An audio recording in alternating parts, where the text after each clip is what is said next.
अस्सलाम वालेकुम। Second year ये आपका पहला चैप्टर है, फर्स्ट चैप्टर कौमी आमनी। ठीक है, अकॉर्डिंग टू स्मार्ट सिलेबस हमें पता है इसके 2 लॉन्ग क्वेश्चन बन रहे हैं, 3 लॉन्ग क्वेश्चन बन रहे हैं। ठीक है, कौमी आमनी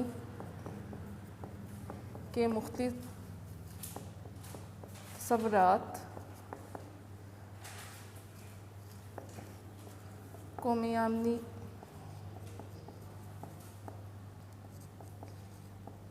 पैमाइश के तरीके, और थर्ड वाला है दाढ़ी बहाओ।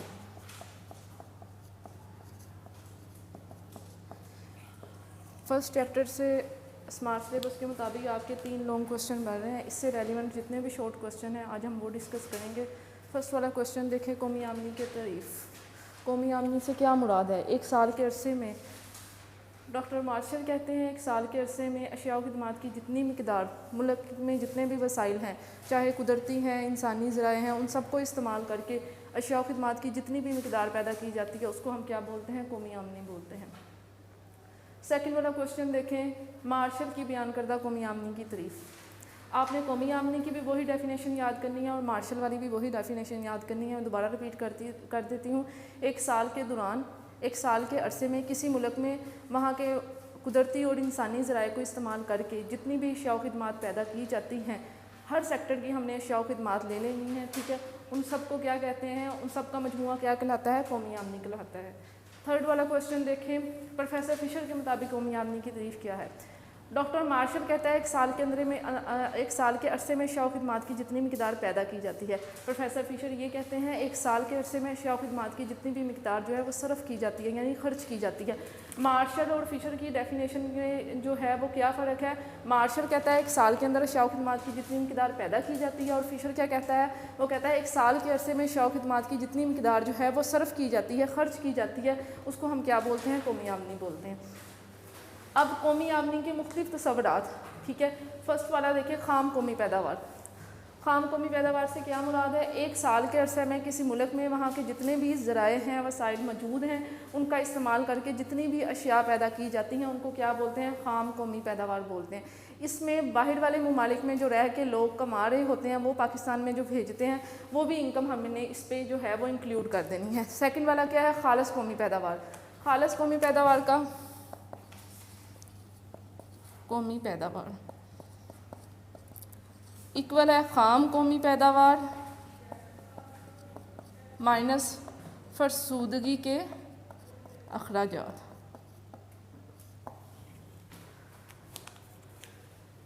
खालिस कौमी पैदावार को निकालने की इक्वेशन क्या है? ख़ाम कौमी पैदावार में से अगर हम फरसूदगी के अखराजात निकाल देते हैं तो बाकी क्या बचता है? खालिस कौमी पैदावार। अब इसमें ये है फरसूदगी के अखराजात, ये रिपेयरिंग कॉस्ट होते हैं, रिप्लेसमेंट कॉस्ट होते हैं। जैसे फॉर एग्जांपल हमने कोई मशीनरी ली है, कोई ट्रैक्टर लिया है, उसने हमें जो है गारंटी है वो 20 साल हमें काम देगा।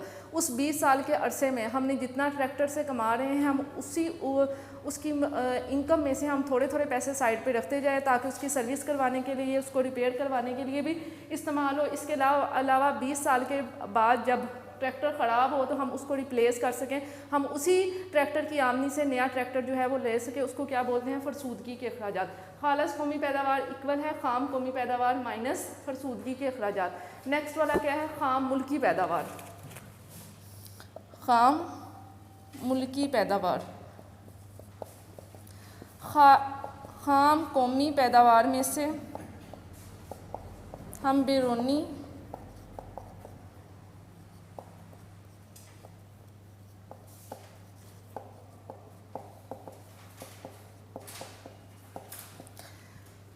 ख़ाम मुल्की पैदावार, ख़ाम कौमी पैदावार से हम बैरूनी ज़राए से हासिल होने वाली जो आमनी है अगर हम वो माइनस कर दें तो हमारे पास बाकी क्या बचता है? ख़ाम मुल्की पैदावार। ख़ाम कौमी पैदावार में मैंने आपको बताया था कि जो लोग बाहर रह के कमा रहे हैं और पाकिस्तान में भेज रहे हैं उनकी इनकम इंक्लूड होगी, लेकिन ख़ाम मुल्की पैदावार में वो इंक्लूड नहीं होगी। ख़ाम कौमी पैदावार में से जो बाहर लोग रह के कमा रहे हैं और पाकिस्तान में भेज रहे हैं, हम उनकी इनकम को माइनस कर देंगे तो बाकी हमारे पास क्या बचेगा? ख़ाम मुल्की पैदावार। नेक्स्ट वाला है कौमी आमदनी। कौमी आमनी, कौमी आमनी की इक्वेशन क्या है? खालिस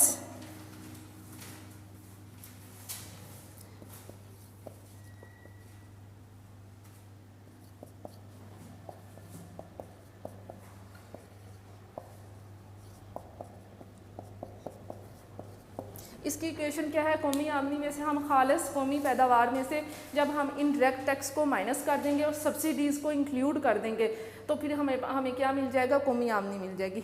इनडायरेक्ट टैक्स बेटा वो टैक्स होते हैं जो लगते किसी और पर हैं और अदा किसी और को करने पड़ते हैं, ठीक है। और सब्सिडीज़ क्या होती हैं, हुकूमत की तरफ से मुख्तलिफ चीज़ों पर दी गई रायत या छूट होती है, ठीक है।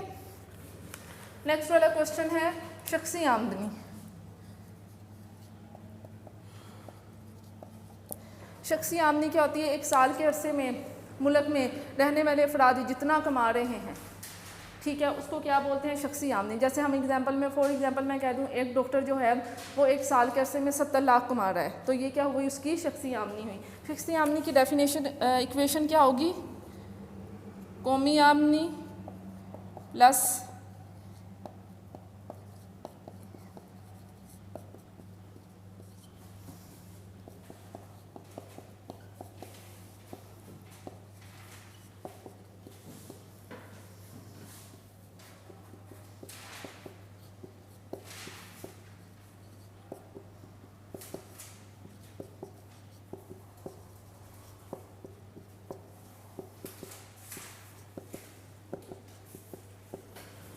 शख्सी आमदनी की इक्वेशन क्या है, देखिए कौमी आमदनी प्लस इंतकाली अदायगियाँ प्लस बराह रास्त टैक्स माइनस मुश्तरका सरमाया कंपनियों के गैर तकसीम शुदा मुनाफाजात।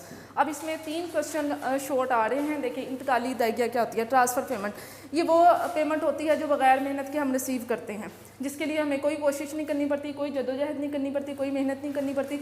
जैसे कोई गिफ्ट हो गया, खिराज ज़कात के पैसे हो गए, ठीक है। और बराह रास्त टैक्स, डायरेक्ट टैक्स, ये टैक्स वो होता है जो जिस पर लगता है उसी को अदा करना पड़ता है, जैसे इनकम टैक्स हो गया।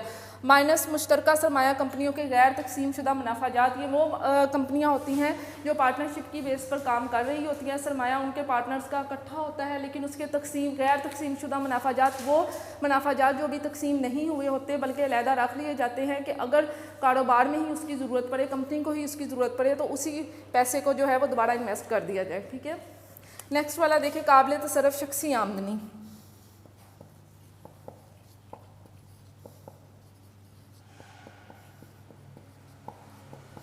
आपने देखा था शख्सी आमदनी की इक्वेशन में हमने बराह रास्त टैक्स को इंक्लूड किया हुआ था।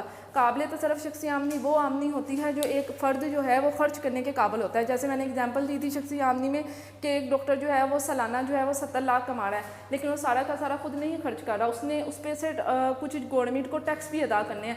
जब उस टैक्स को माइनस कर दिया जाएगा तो क्या बचेगा, काबिल तसर्रुफ शख्सी आमदनी। इसकी इक्वेशन क्या है, शख्सी आमदनी माइनस टैक्स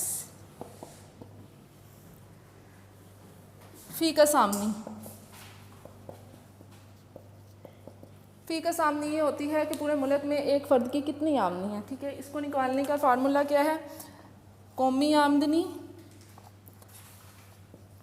डिवाइडेड बाय कुल आबादी। जितनी आबादी है हम उससे कौमी आमदनी को डिवाइड कर देंगे तो हमें पता चल जाएगा वहाँ मुल्क में एक फ़र्द जो है वो कितना कमा रहा है। ये थे कौमी आमदनी के मुख्तलिफ तसव्वुरात। नेक्स्ट वाला क्वेश्चन है हकीकी और ज़री आमदनी में क्या फ़र्क है। हकीकी आमदनी वो होती है जो हकीकी तौर पर अशिया और खिदमात एक साल के अरसे में पैदा हो चुकी होती है, उसको बोलते हैं हकीकी आमदनी। ज़री आमदनी वो होती है उन्हीं अशिया और खिदमात की हम जब बाज़ार में ज़री मालियत का अंदाज़ा लगाते हैं तो उसको क्या बोलते हैं, ज़री आमदनी। नेक्स्ट है कौमी आमदनी की पैमाइश के तरीके। कौमी आमदनी की पैमाइश के 3 तरीके हैं, पैदावार का मजमुआ, आमदनियों का मजमुआ और कुल खर्च का मजमुआ। पैदावार के मजमुए में एक साल के अंदर जितनी भी अशिया खिदमात पैदा हुई हैं उन सबको हमने प्लस कर लेना है, उनका मजमुआ ले लेना है। सेकंड था आमदनियों का मजमुआ, एक साल के अरसे में लोग जितना भी कमा रहे हैं, जितनी भी उनकी आमदनियाँ हैं, ठीक है, किसी भी फॉर्म में वो कमा रहे हैं, वो उन सबको हमने प्लस कर देना है। थर्ड है कुल खर्च का तरीका, एक साल के अरसे में जितना भी खर्च हो रहा है अशिया खिदमात की ख़रीदारी पर उन सबको हमने जो है वो प्लस कर देना था। इस तरह हम जो है वो कौमी आमदनी की पैमाइश कर सकते हैं। नेक्स्ट क्वेश्चन है दोहरी गिनती। अब ये क्वेश्चन 2 इसमें से बनते हैं। दोहरी गिनती से क्या मुराद है, दूसरा क्वेश्चन दोहरी गिनती से हम किस तरह जो है वो बच सकते हैं। दोहरी गिनती डबल काउंटिंग, यानी एक चीज़ को 2 दफ़ा काउंट कर लेना, उसको बोलते हैं दोहरी गिनती। अब दोहरी गिनती से हम किस तरह बच सकते हैं, उसके बचाव का एक ही तरीका है, या तो हम जो चीज़ जो है उसकी फ़र्स्ट पहला जो है पहली शक्ल इब्तदाई शक्ल ले लें और उसके बाद नेक्स्ट स्टेजेस में जितना भी इजाफा हो रहा है उसको हम इंक्लूड करते चले जाएं। यहाँ इसके दूसरा ऑप्शन ये है कि हम इस तरह बच सकते हैं कि हम चीज़ बिल्कुल तैयार हो के जो आखिरी स्टेज पे होती है हम तब उसकी प्राइस को इंक्लूड करें। डायरी बहाओ।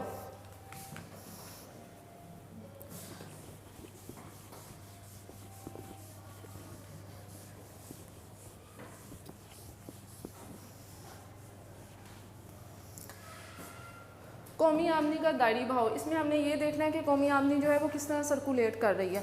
हमें तो पता है एक तरफ हम आवाम लेते हैं या अवामी लेते हैं, आपने इसी तरह इसकी डायग्राम बना देनी है। दूसरी तरफ हम क्या लेते हैं फर्में या कारोबारी अदारे।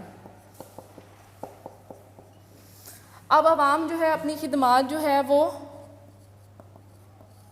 किस कारोबारी अदारों को पहुंचा रही है। किस फॉर्म में पहुंचा रही है? ज़मीन,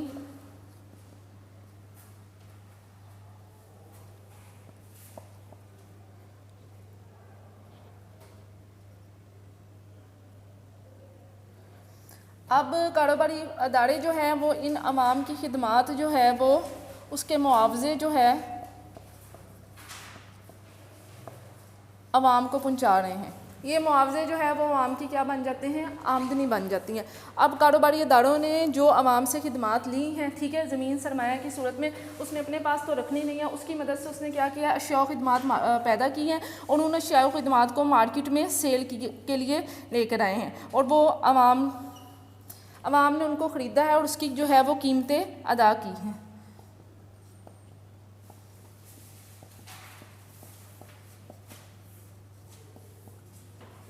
और ये दोबारा कौमी आमदनी हम देख रहे हैं कि कारोबारी अदारे तक पहुंच गई है। यानी इस तरह कौमी आमदनी जो है वो सर्कुलेट होती रहती है। अवाम सबसे पहले अपनी खिदमात जो है वो कारोबारी अदारों को पहुंचाते हैं और कारोबारी अदारे इन खिदमात के मुआवजे जो है वो लगान, उजरत, सूद की सूरत में अवाम को देते हैं, जो कि अवाम की आमदनी बन जाते हैं। फर्में जो होती हैं खिदमात की मदद से शाव खिदमात को पैदा करती हैं और मार्केट में सेल के लिए भेजती हैं। अवाम के पास जो आमदनी होती है उसी आमदनी से शाव खिदमात की कीमतें अदा करके उससे ख़रीद लेती हैं और वो कीमतें जो है वो कारोबारी अदारे तक पहुंच जाती है। इस तरह कौमी आमदनी जो है वो सर्कुलेट होती रहती है। ये आपके क्वेश्चन थे, इसको अच्छे तरीके से याद कर लीजिएगा।